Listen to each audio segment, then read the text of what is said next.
Paano kung sabihin ko sa iyo na kahit paulit-ulit kang nagkakamali, ay hindi pa rin napapagod ang Diyos na patawarin ka?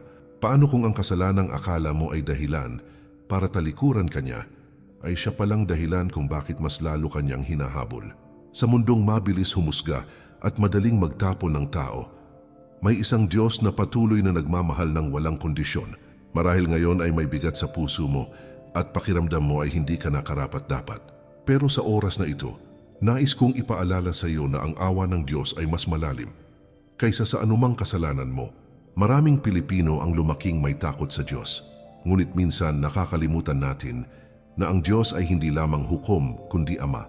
Isang amang hindi agad sumusuko sa kanyang mga anak kahit paulit-ulit silang nadadapa. Sa bawat pagkakamali natin ay may luha ang pagsisisi, ngunit may mas malakas na tinig na nagsasabing may pag-asa pa.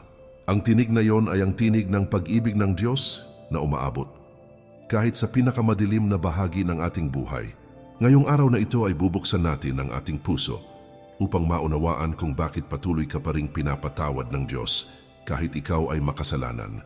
Bago tayo magsimula, mga mahal kong manonood, iniimbitahan ko po kayo na mag-subscribe sa ating channel para lagi po kayong updated sa mga bagong videos na aking gagawin. Paki-like na din ito at share sa iyong mga kaibigan at baguhin natin ang ating buhay sa pamamagitan ng mga salita ng Diyos.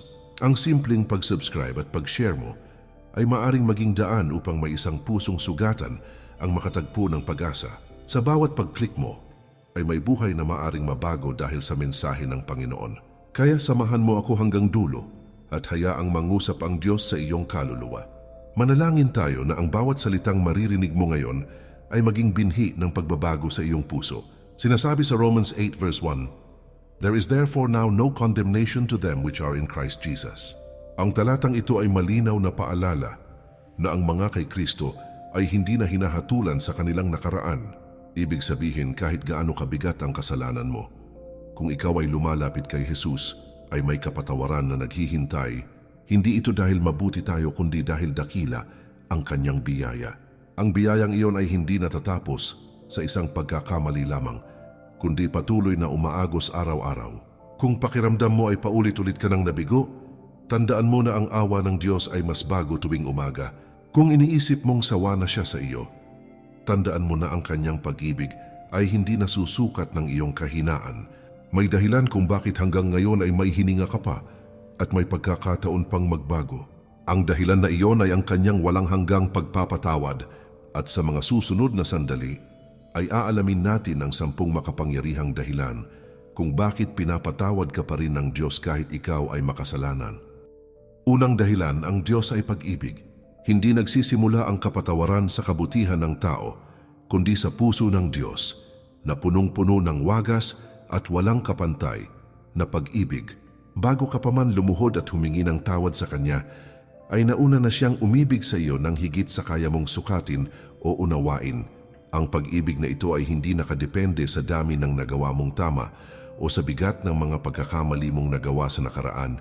Ito ay pag-ibig na nananatiling matatag kahit ikaw ay paulit-ulit na nagkukulang at nadadapa sa parehong kasalanan.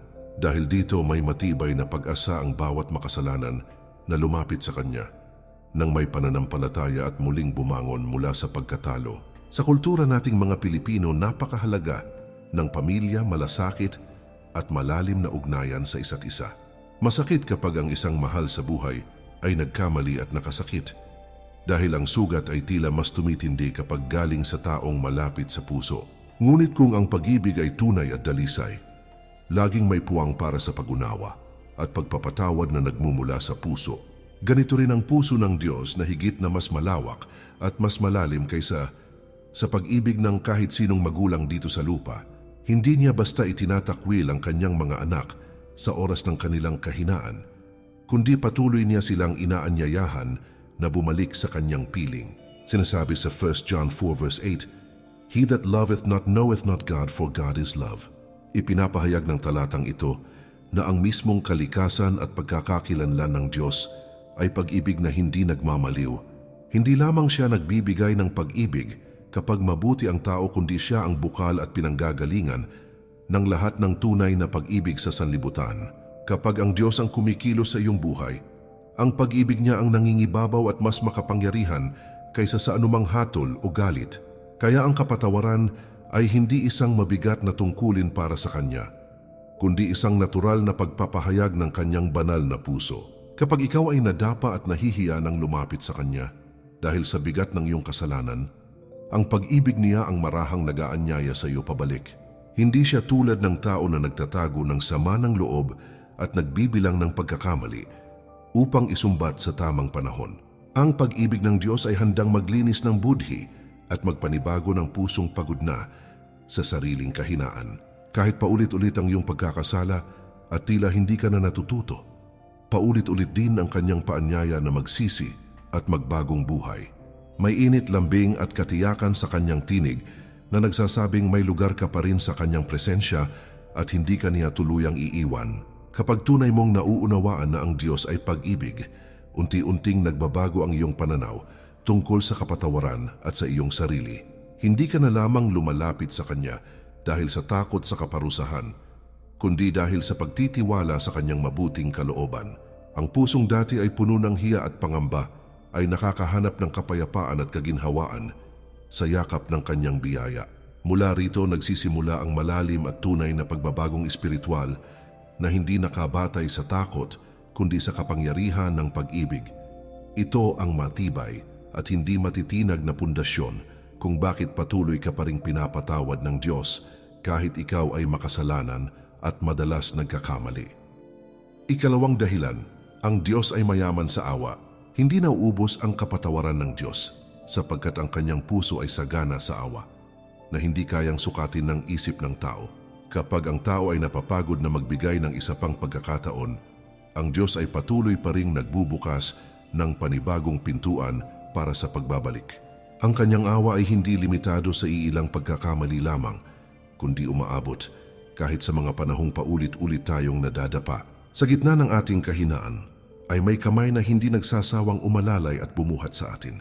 Ito ang dahilan kung bakit may pag-asa pa kahit tila paulit-ulit ang ating pagkukulang. Bilang mga Pilipino na likas na maawain sa kapwa, nauunawaan natin ang kahalagahan ng habag at malasakit. Ngunit ang awa ng Diyos ay higit pa sa anumang awa na kaya nating ipakita sa isa't isa. Hindi niya hinahayaan na ang kasalanan ang magkaroon ng huling salita sa iyong buhay. Sa halip ay ang Kanyang awa ang nangingibabaw upang bigyan ka ng pagkakataong magbago. Ang bawat umaga ay patunay na may panibagong simula na inihahandog ang Diyos sa iyo. Sinasabi sa Ephesians 2 verse 4 and 5, "But God who is rich in mercy for His great love, wherewith He loved us even when we were dead in sins, hath quickened us together with Christ. By grace ye are saved." Ipinapakita ng talatang ito na ang Diyos ay mayaman sa awa at hindi maramot sa pagbibigay ng biyaya. Kahit noong tayo ay patay dahil sa kasalanan, ay pinili niya tayong buhayin kasama ni Kristo. Ibig sabihin ang kapatawaran ay hindi dahil sa ating sariling pagsisikap, kundi dahil sa Kanyang dakilang habag. Ang awa ng Diyos ang nagiging tulay mula sa ating pagkakasala patungo sa bagong buhay. Kapag iniisip mong sobra na ang iyong nagawang mali, ang awa ng Diyos ang sumasalo sa iyong panghihina. Hindi niya ibinabato sa iyo ang iyong nakaraan upang ipamukha ang iyong pagkukulang. Sa halip ay binabalutan Kanya ng Kanyang habag upang maipagpatuloy mo ang iyong paglalakbay sa pananampalataya. Ang bawat luha ng pagsisisi ay hindi niya binabaliwala kundi Kanyang pinapansin at tinutugon ng Kanyang biyaya. May lalim ang Kanyang awa na kayang takpan ang pinakamadilim na bahagi ng iyong buhay. Kapag nauunawaan mong ang Diyos ay mayaman sa awa, nababawasan ang takot na lumapit sa Kanya. Ang puso mong dati ay puno ng pagdududa, ay napapalitan ng pag-asa at pananalig. Ang kapatawaran ay hindi na tila malayong pangarap, kundi isang regalong handang tanggapin. Sa bawat paghingi mo ng tawad, ay may katiyakan kang may pusong nakikinig at handang umunawa. Ikatlong dahilan, tapat ang Diyos sa Kanyang mga pangako. May mga tao na nangangako, ngunit hindi tumutupad kapag nahirapan na o nagbago ang sitwasyon.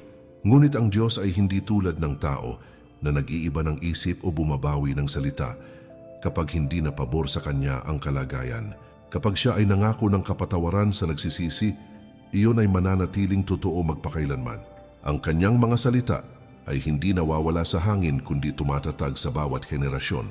Dahil dito, maaari kang lumapit sa Kanya ng may buong pagtitiwala. Sa ating buhay bilang mga mananampalatayang Pilipino, napakahalaga ng salitang paninindigan. Masakit kapag ang isang tao ay hindi tumutupad sa kanyang pangako, lalo na kung ito ay tungkol sa pagmamahal o pagpapatawad. Subalit ang Diyos ay nananatiling tapat kahit tayo ay nagiging hindi tapat sa Kanya. Hindi Niya binabawi ang Kanyang pangako ng kapatawaran kapag tayo ay taos-pusong nagsisisi. Ang katapatan Niya ang nagbibigay sa atin ng lakas upang magsimula muli.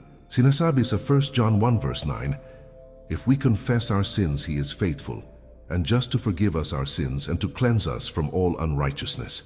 Ipinapahayag ng talatang ito na may malinaw na pangako ang Diyos para sa bawat umaamin at nagsisisi. Hindi lamang Niya tayo pinapatawad, kundi nililinis pa Niya tayo mula sa lahat ng kalikuan. Ang salitang faithful ay nangangahulugang maaasahan at hindi nagbabago sa Kanyang sinasabi. Kaya kapag ikaw ay lumalapit sa Kanya nang may pagpapakumbaba, ang Kanyang kapatawaran ay tiyak at totoo. Kapag bumibigat ang iyong konsensya dahil sa nagawang kasalanan, maaari mong hawakan ang pangakong ito. Hindi ka umaasa sa sarili mong kabutihan, kundi sa salita ng Diyos na hindi nababali. Ang kapatawaran ay hindi nakadepende sa damdamin mo, kundi sa katapatan Niya. Kahit pakiramdam mo ay hindi ka nakarapat-dapat, ang Kanyang pangako ay nananatiling matatag. Ang Diyos ay hindi naglalaro sa emosyon ng Kanyang mga anak, kundi seryoso sa pagbibigay ng biyaya. Kapag isinasa puso mo na tapat ang Diyos sa Kanyang mga pangako, nagkakaroon ka ng matibay na pundasyon sa pananampalataya. Hindi ka na basta natitinag ng pagdududa o takot sa tuwing ikaw ay nagkakamali. Ang iyong paglapit sa Kanya ay may kasamang katiyakan na hindi Kanya itataboy. Sa bawat pag-amin mo ng kasalanan, ay may kasunod na paglilinis at pagpapanumbalik. Ika-4 na dahilan, ang sakripisyo ni Jesus ay sapat para sa iyong kasalanan. Ang kapatawaran na tinatanggap natin ay hindi basta emosyon lamang ng Diyos, kundi bunga ng dakilang sakripisyo ni Jesus sa krus. Hindi Niya binaliwala ang kasalanan ng tao, kundi binayaran Niya ito ng Kanyang sariling dugo upang tayo ay maligtas. Ang krus ay hindi simbolo ng pagkatalo, kundi patunay ng pag-ibig na handang magsakripisyo para sa makasalanan. Sa bawat patak ng dugo na umagos, ay may mensahe ng kapatawaran para sa iyo. Dahil sa ginawa ni Kristo, may matibay na batayan ang pagpapatawad ng Diyos sa ating buhay. Bilang mga Kristiyanong Pilipino, malalim ang paggalang natin sa sakripisyo ni Jesus, lalo na tuwing Semana Santa, ngunit higit pa sa tradisyon ang kahulugan ng Kanyang paghihirap at kamatayan sa krus. Ito ay personal na alay para sa bawat kasalanang nagawa mo at nagagawa pa. Hindi ito limitado sa ilang pagkakamali, kundi sumasaklaw sa kabuuan ng iyong pagkatao. Ang sakripisyong ito ang nagbukas ng pintuan upang ikaw ay makalapit sa Ama ng walang hadlang. Sinasabi sa Romans 5 verse 8, "But God commendeth His love toward us, in that while we were yet sinners, Christ died for us." Ipinapakita ng talatang ito na hindi hinintay ng Diyos na maging matuwid muna tayo bago Niya ibinigay si Kristo. Habang tayo ay makasalanan at malayo sa Kanya, ay pinili pa rin Niya tayong mahalin. Ang kamatayan ni Jesus ay patunay na ang kapatawaran ay inihanda na bago pa tayo humingi nito. Ibig sabihin ang biyaya ay nauna kaysa sa ating pagsisisi. Kapag naiisip mong napakalaki ng iyong kasalanan, alalahanin mong mas dakila ang sakripisyo ni Kristo. Walang kasalanan na mas mabigat kaysa sa dugo na ibinuhos Niya sa krus. Ang kabayaran ay ganap at hindi kulang, kaya hindi mo kailangang dagdagan pa ito ng sariling pagsisikap upang maging karapat-dapat. Ang hinihingi lamang sa iyo ay isang pusong nagsisisi at handang magbago. Sa krus matatagpuan ang katiyakan na may kapatawaran para sa bawat lumalapit. Kapag ang sakripisyo ni Jesus ang naging sentro ng iyong pananampalataya, nagkakaroon ka ng lakas na harapin ang iyong nakaraan. Hindi ka na nabubuhay sa ilalim ng bigat ng pagkakasala, kundi sa liwanag ng tinanggap na biyaya. Ang krus ay nagiging paalala na may presyong binayaran para sa iyong kaligtasan. Sa bawat pagtingin mo sa ginawa ni Kristo, ay nabubuhay ang pag-asa na kaya kang baguhin ng Diyos. Ika-5 dahilan, nais ng Diyos ang iyong pagbabalik at hindi ang iyong pagkawasak. Hindi kalooban ng Diyos na ikaw ay tuluyang mapahamak at mawalan ng pag-asa dahil lamang sa iyong mga kasalanan. Ang puso niya ay mas nakatuon sa iyong pagbabalik at panunumbalik kaysa sa iyong pagkatalo at kahihiyan kapag ikaw ay naliligaw ng landas at napapalayo sa kanya. Hindi siya nakatingin upang magabang ng parusa, kundi upang magabang ng iyong pag-uwi. May malalim na pananabik ang Diyos na makita kang bumabalik sa kanyang presensya. Nang may pagsisisi at tunay na pananampalataya, ito ang dahilan kung bakit ang kapatawaran ay laging bukas para sa mga handang magbalik loob at magbagong buhay. Sa ating kultura bilang mga Pilipino, napakahalaga ng konsepto ng tahanan at pagbabalik sa pamilya sa oras ng pagkakamali. Kapag ang isang anak ay nagkamali at umalis dala ang kanyang kapalaluan, nananatiling bukas ang pintuan ng tahanan para sa kanyang pag-uwi. May luha ng galak at yakap ng taos-pusong pagtanggap kapag siya ay nagpakumbabang bumalik sa piling ng kanyang mga magulang. Ganito rin ang puso ng Diyos na matiyagang naghihintay sa bawat anak na naligaw ng direksyon at napagod sa sariling landas. Hindi niya nais na manatili ka sa kadiliman ng kasalanan, kundi makaranas ng panibagong simula na puno ng liwanag at pag-asa. Sinasabi sa Ezekiel 18 verse 23, "Have I any pleasure at all that the wicked should die, saith the Lord God, and not that he should return from his ways and live?" Ipinapahayag ng talatang ito na walang kasiyahan ng Diyos sa kapahamakan at pagkasira ng buhay ng makasalanan. Ang nais niya ay ang pagbabalik ng tao sa tamang landas at ang pagkakaroon ng buhay na may tunay na kabuluhan. Ibig sabihin, ang kapatawaran ay bahagi ng kanyang banal na plano upang iligtas ka at hindi upang tuluyan kang itulak palayo. Ang kanyang puso ay nag-uumapaw sa kagalakan kapag ang isang tao ay nagsisisi at pinipiling magbagong buhay. Kapag iniisip mong baka napuno na ang Diyos sa dami ng iyong pagkakamali, mahalagang maunawaan na ang kanyang layunin ay ang iyong kaligtasan at hindi ang iyong pagkawasak. Hindi siya nagagalak sa iyong pagbagsak o sa iyong pag-iyak sa gabi dahil sa konsensya. Sa halip ay inaabot ka niya ng kanyang kamay upang itayo ka at bigyan ng lakas na magsimula muli. Ang bawat pagnanais mong magbago, kahit maliit lamang, ay tinutugunan niya ng kanyang biyaya at tulong mula sa itaas. May pag-asa sa bawat hakbang pabalik sa kanya dahil iyon mismo ang kanyang ninanais para sa iyong kinabukasan. Kapag naunawaan mong nais ng Diyos ang iyong pagbabalik at hindi ang iyong pagkawasak, unti-unting napapalitan ng pananampalataya ang iyong takot. Hindi ka na tumatakbo palayo dahil sa hiya, kundi lumalapit dahil sa paniniwalang may tatanggap sa iyo. Ang kapatawaran ay nagiging daan upang maibalik ang iyong relasyon sa Kanya at mapanumbalik ang iyong espiritu. Sa bawat pagbabalik loob ay may pagdiriwang sa langit at may bagong sigla sa iyong puso upang ipagpatuloy ang iyong paglalakbay. Ika-6 na dahilan, nauunawaan ng Diyos ang iyong kahinaan. Hindi lingid sa Diyos ang mga laban na tahimik mong hinaharap araw-araw. Alam niya ang bigat ng tukso at ang hirap ng pakikipaglaban sa sariling laman at emosyon. Hindi siya nagtataka kapag ikaw ay nadadapa, sapagkat batid niya kung gaano kahina ang tao kung wala ang kanyang tulong. Ang Diyos na iyong sinasamba ay hindi malayo at walang pakialam, kundi may malalim na pag-unawa sa iyong kalagayan. Dahil dito, ang kanyang kapatawaran ay may kasamang habag at hindi lamang paghatol. Bilang mga Pilipino na dumaraan sa iba-ibang pagsubok sa buhay, ramdam natin kung gaano kahirap maging matatag sa lahat ng oras. May mga panahong ang tukso ay tila mas malakas kaysa sa ating paninindigan. May mga pagkakataon na ang pagod at problema ay nagtutulak sa atin upang magkamali. Sa mga sandaling ito, maaring isipin natin na nabigo na tayo ng tuluyan sa harap ng Diyos. Ngunit ang totoo ay mas nauunawaan niya ang ating kahinaan kaysa sa inaakala natin. Sinasabi sa Hebrews 4 verse 15, "For we have not an high priest which cannot be touched with the feeling of our infirmities, but was in all points tempted like as we are yet without sin." Ipinapakita ng talatang ito na nauunawaan ni Jesus ang ating mga kahinaan dahil siya man ay tinukso, ngunit hindi nagkasala. Ibig sabihin, ang Diyos ay hindi bulag sa hirap ng ating pinagdaraanan. Alam niya ang bigat ng tukso at ang sakit ng pakikipaglaban sa kasalanan. Dahil sa pag-unawang ito, ang kanyang kapatawaran ay puno ng malasakit at hindi malamig na paghatol. Kapag ikaw ay bumagsak dahil sa kahinaan, hindi kanya agad tinatalikuran. Sa halip ay inaanyayahan kanya na lumapit ng may tapang upang tumanggap ng tulong at biyaya. Hindi niya minamaliit ang iyong pakikipaglaban, kundi kinikilala niya ang bawat pagsisikap mong bumangon muli.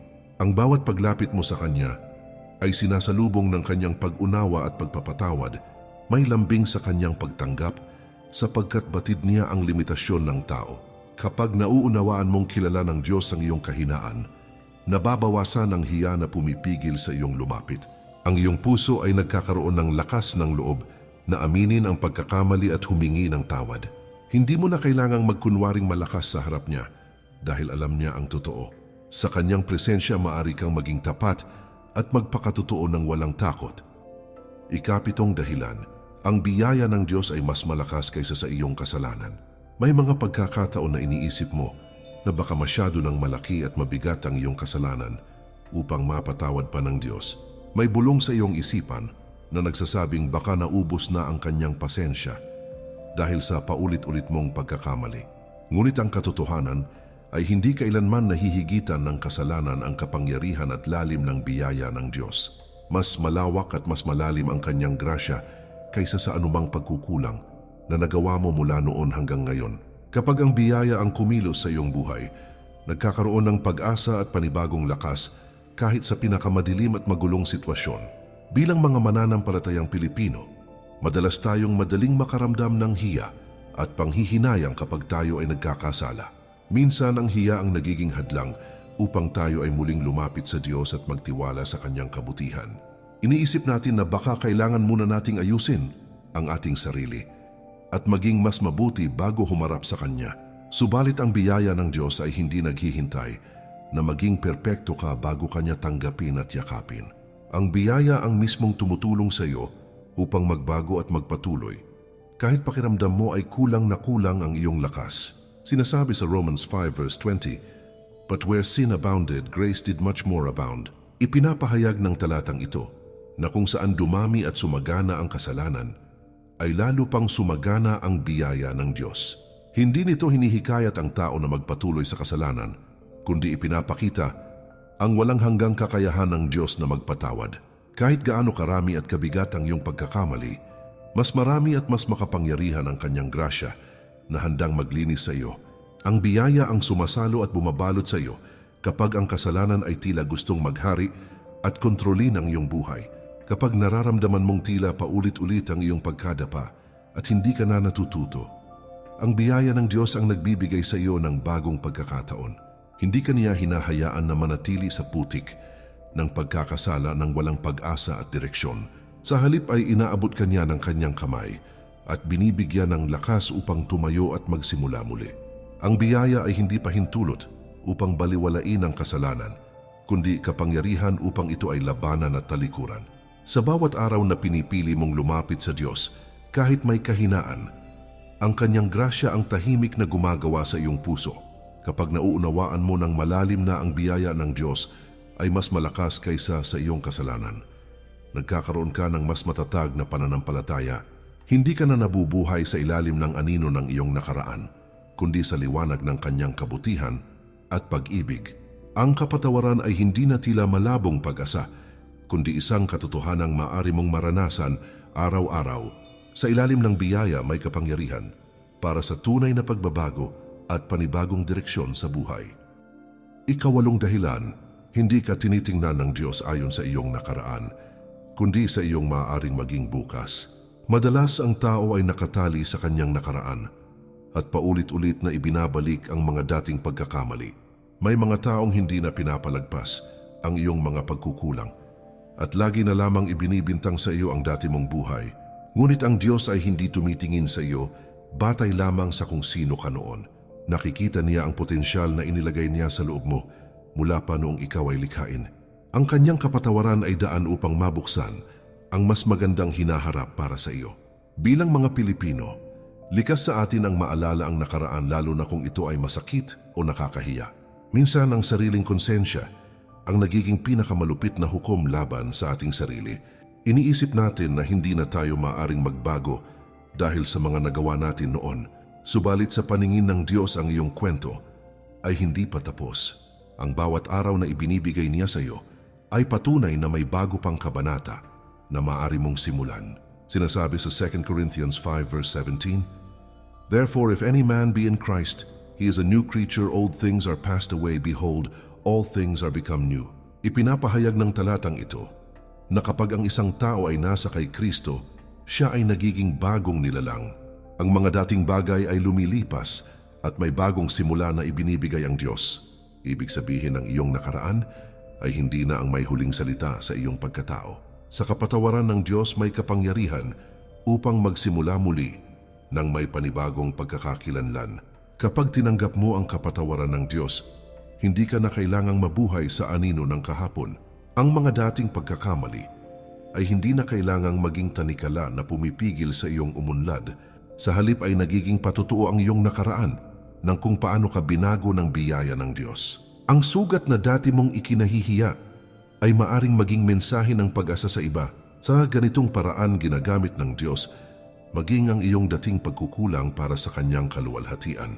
Kapag naunawaan mo na hindi ka tinitingnan ng Diyos ayon sa iyong nakaraan, kundi ayon sa kanyang plano para sa iyong bukas, nagkakaroon ng panibagong sigla ang iyong puso.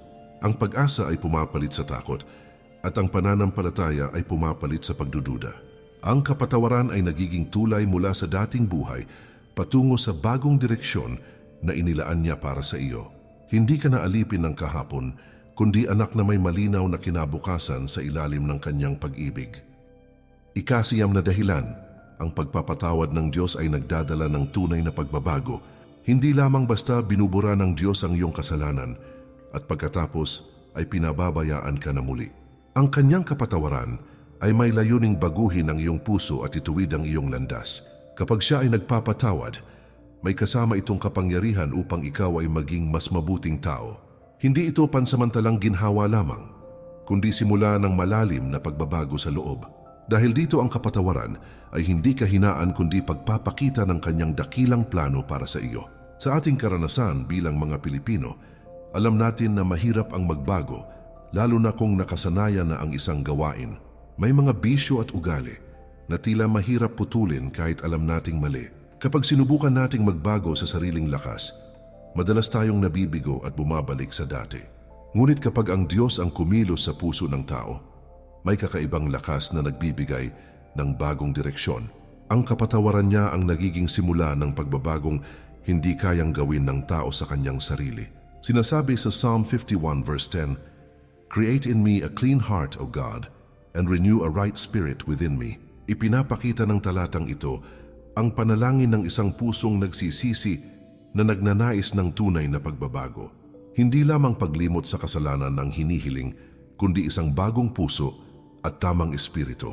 Kapag ang Diyos ang lumikha ng malinis na puso sa iyo, nagkakaroon ka ng panibagong pagnanais na sundin siya. Ang kapatawaran ay nagiging daan upang ang dating matigas na puso ay maging masunurin at mapagpakumbaba. Kapag tinanggap mo ang kapatawaran ng Diyos, unti-unting nababago ang iyong pananaw at mga desisyon sa buhay. Ang mga bagay na dati mong kinagigiliwan na laban sa Kanya ay nagsisimulang mawalan ng kapangyarihan sa iyo. Ang konsensya mong dati ay tahimik, ay nagiging mas sensitibo sa tama at mali. Ang dating pagkatalo ay napapalitan ng pagnanais na mamuhay ng may kabanalan at layunin.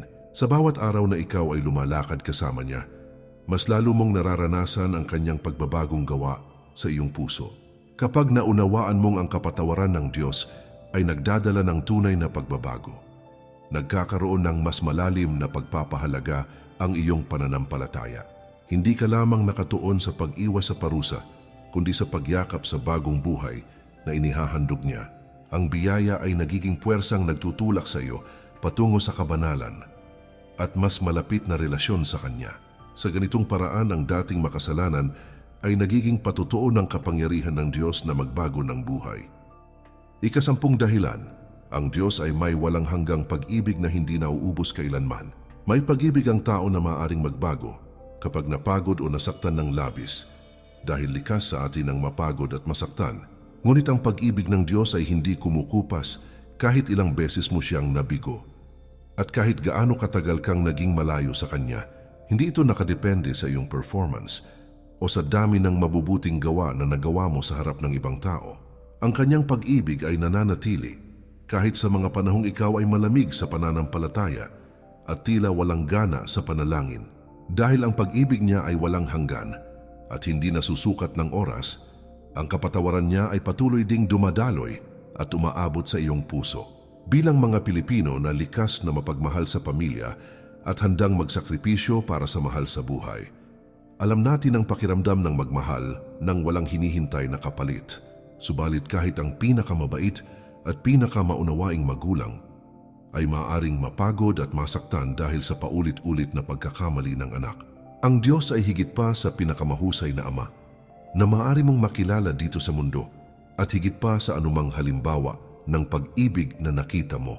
Hindi siya napapagod magmahal at hindi siya nagsasawang magpatawad sa pusong tunay na nagsisisi at nagpapakumbaba. Ang kanyang pag-ibig ay matatag at hindi natitinag ng iyong kahinaan, pagdududa at pagkukulang. Sinasabi sa Lamentations 3 verse 22 and 23, "It is of the Lord mercies that we are not consumed, because his compassions fail not. They are new every morning, great is thy faithfulness." Ipinapahayag ng talatang ito na ang awa at habag ng Diyos ay hindi nauubos at hindi kailanman pumapalya. Ibig sabihin, kung may panibagong araw kang natatanggap at may hininga ka pang taglay, may panibagong biyaya ring inihahanda para sa iyo. Ang katapatan niya ay hindi nababawasan. Kahit ang iyong katapatan ay minsan humihina at natitinag ng problema, ang bawat pagsikat ng araw ay paalala na may pagkakataon kang magsimula muli sa ilalim ng kanyang tapat at hindi nagmamaliw na pag-ibig. Kapag iniisip mong baka huli na ang lahat para sa iyo at baka hindi ka na kayang patawarin, mahalagang balikan ang katotohanan ito. Ang pag-ibig ng Diyos ay hindi sinusukat ng haba ng iyong pagkakasala, kundi ng lalim at lawak ng kanyang puso. Hindi niya tinitimbang ang iyong halaga batay sa iyong pinakamasamang nagawa o sa mga pagkakamaling kinahihiya mo. Sa halip ay nakikita niya ang halaga mo dahil ikaw ay kanyang nilikha, tinubos at minamahal ng walang kondisyon. Ang kapatawaran niya ay patunay na ang kanyang pag-ibig ay hindi lamang salita, kundi isang kapangyarihang kumikilos sa iyong buhay araw-araw.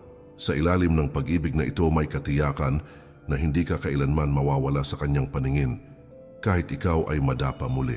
Ang bawat pagbagsak ay may kasamang pagkakataon upang maranasan mo muli ang kanyang habag at panibagong lakas. Ang bawat paghingi ng tawad ay sinasalubong ng pusong hindi napapagod magmahal at umunawa sa iyong kalagayan. Sa kanyang walang hanggang pag-ibig matatagpuan ang seguridad at kapayapaan na hindi kayang ibigay ng mundo. Dito nagtatagpo ang iyong kahinaan at ang kanyang walang hanggang biyaya na patuloy na nagbibigay buhay, direksyon at pag-asa para sa iyong kinabukasan. Ang kapatawaran ng Diyos ay hindi lamang mensaheng maganda pakinggan, kundi katotohanang maaaring maranasan. Ito ay imbitasyon upang bumalik sa Kanya ng may pagpapakumbaba at pananampalataya. Sa bawat dahilan na ating tinalakay, ay malinaw na ang puso ng Diyos ay hindi sarado para sa iyo. Ang kanyang mga kamay ay hindi nakapulupot sa galit, kundi nakaunat upang ikaw ay yakapin. Ang tanong ngayon ay hindi kung kaya ka pa niyang patawarin, kundi kung handa ka bang lumapit. Sinasabi sa James 4 verse 8, "Draw nigh to God and He will draw nigh to you." Ipinapakita ng talatang ito na kapag ikaw ay lumapit sa Diyos, siya ay lalapit din sa iyo. Hindi niya hinihintay na maging perpekto ka bago ka tanggapin. Ang hinihintay niya ay pusong handang magsisi at magtiwala sa kanyang biyaya. Sa bawat hakbang mo papalapit sa kanya, ay may katumbas na hakbang ng kanyang presensya sa iyong buhay. Kung ikaw ay nadadapa pa rin hanggang ngayon, huwag mong hayaang ang kahapon ang magdikta ng iyong bukas. May bagong simula na inihahanda ang Diyos para sa bawat pusong nagpapakumbaba. Ang iyong mga sugat ay maaring maging patotoo ng kanyang kapangyarihan na maghilom at magbago. Ang iyong kwento ay maaring maging inspirasyon sa iba na nawawalan na rin ng pag-asa. Sa kanyang pag-ibig may kalayaan mula sa tanikala ng kasalanan at may liwanag na gumagabay sa iyong landas. Mga mahal kong manunood, muli ko po kayong iniimbitahan na mag-subscribe sa ating channel para lagi po kayong updated sa mga bagong videos na aking gagawin. Paki-like na din ito at share sa iyong mga kaibigan at baguhin natin ang ating buhay sa pamamagitan ng mga salita ng Diyos. Ang bawat pag-share ninyo ay maaring maging tulay upang may isang pusong sugatan ang makatagpo ng pag-asa. Sama-sama nating palalimin ang ating pananampalataya at patatagin ang ating relasyon sa Panginoon. Huwag nating hayaang manatili lamang sa pakikinig ang mensaheng ito, kundi isabuhay natin ito araw-araw. Nawa ang kapatawaran ng Diyos ang maging simula ng bagong kabanata ng iyong buhay na puno ng pananampalataya, pag-asa at walang hanggang pag-ibig.